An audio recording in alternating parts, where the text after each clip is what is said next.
નમસ્કાર મિત્રો, અમારી ગુરુજી યુટ્યુબ ચેનલમાં તમારું સ્વાગત છે.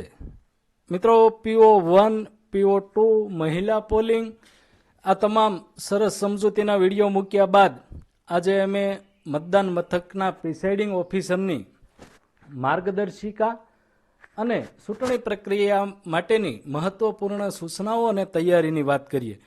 મિત્રો, પ્રિસાઇડિંગ ઓફિસરે આમ જોઈએ તો મતદાન મથકના કરતા હરતા જે કંઈ ગણો તે પ્રિસાઇડિંગ ઓફિસર હોય છે.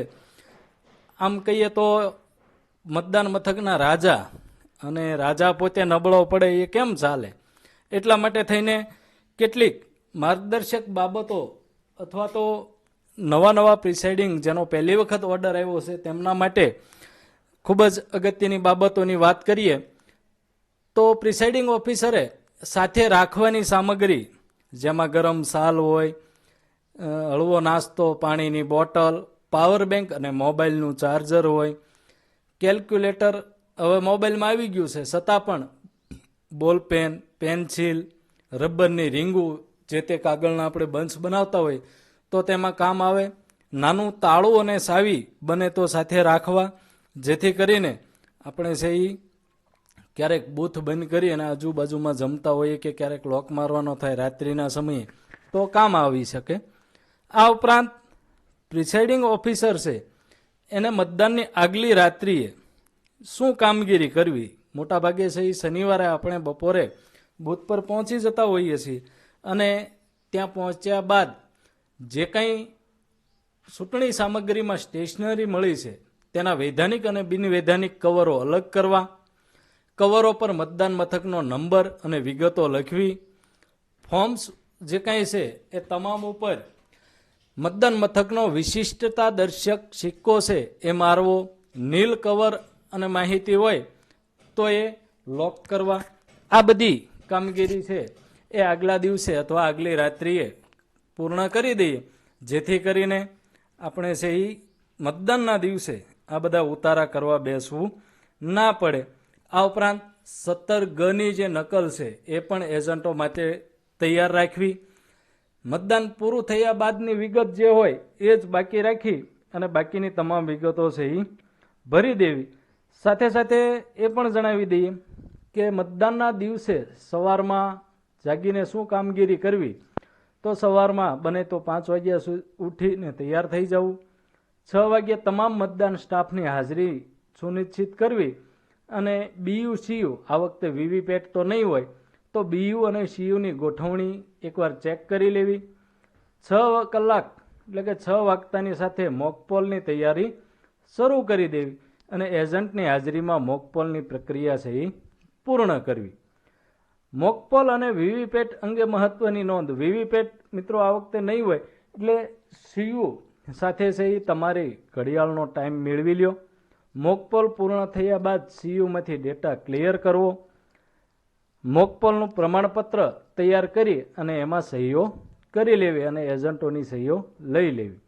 ત્યારબાદ મશીન જે છે તેનું સીલિંગ કામ, તો paper seal, special tag, step seal આ તમામ ઉપર પ્રિસાઇડિંગ ઓફિસરે અગાઉથી સહીઓ કરી અને તૈયાર રાખવી અને પેપર સીલ જે ગ્રીન છે તેમાં નંબર સાથે સહી હોવી જોઈએ.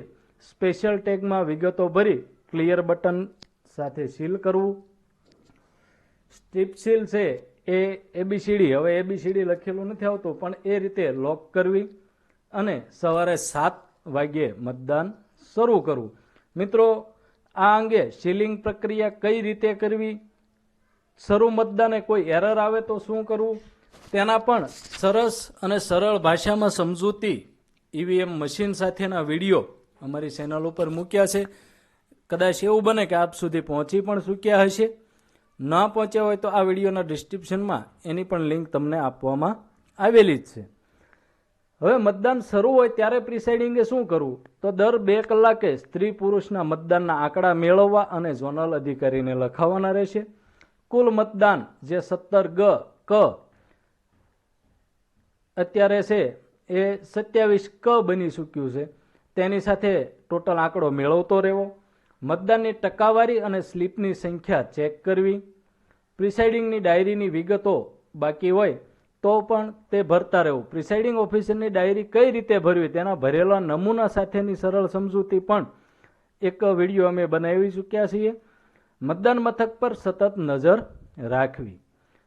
મતદાન પૂર્ણ થયા બાદ પ્રિસાઇડિંગ ઓફિસરે શું કામ કરવું?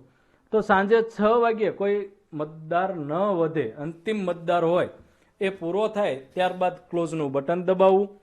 ક્લોઝ કરતા પહેલાં ટોટલ આંકડો એક વખત ચેક કરી લેવો અને મશીનો સ્વિચ ઓફ કરી કેબલ અલગ કરવા અને બેગમાં મૂકવા. ફોર્મ 17C જે 17K છે તે તૈયાર કરી તેના 17G આપવાનું થાય છે. તેને એજન્ટોની નકલ આપવી. ડાયરી અને તમામ ફોર્મમાં જો કંઈ સહી કે વિગત બાકી હોય તો તે બસ આવે ત્યાં સુધીમાં પૂર્ણ કરવી. સામગ્રી જમા કરાવતી વખતે નક્કી કરેલા કવરો અને સામગ્રી છે એ રિસીવિંગ સેન્ટર પર જમા કરાવવાના રહેશે, જેમાં તમને તમારા ઝોનલ અધિકારી મારફત અગાઉ સૂચના આપી જ દેવામાં આવશે. ટેબલ નંબર 1 ઉપર એટલી વસ્તુ દેવાની છે, 2 નંબર ઉપર એટલી, 3 નંબર અને 4 નંબર ઉપર દરેક ટેબલ વાઇઝ કેટલી વસ્તુ જમા કરાવવાની થાય છે તે તમને અગાઉથી સૂચના મળી જશે. રિસીવિંગ સેન્ટરના સ્ટાફની કામગીરીમાં મદદરૂપ થવું. ચૂંટણી અધિકારી તરફથી ફરજ મુક્તનું પ્રમાણપત્ર આ દરેક પ્રિસાઇડિંગે ખાસ તમામ સાહિત્ય જમા કરાવ્યા બાદ ફરજ મુક્તનું પ્રમાણપત્ર લેવું જરૂરી છે અને આ પ્રમાણપત્ર મળે ત્યારબાદ જ રિસીવિંગ સેન્ટર છોડવાનું રહેશે. તો આવી સરસ માહિતી માટે અમારી સાથે જોડાયેલ રહેવા બદલ આપ સૌનો ખૂબ ખૂબ આભાર અને વધુ માહિતી માટે ચેનલને સબસ્ક્રાઇબ કરી રાખો. ફરી વખત આપ સૌનો ખૂબ ખૂબ આભાર.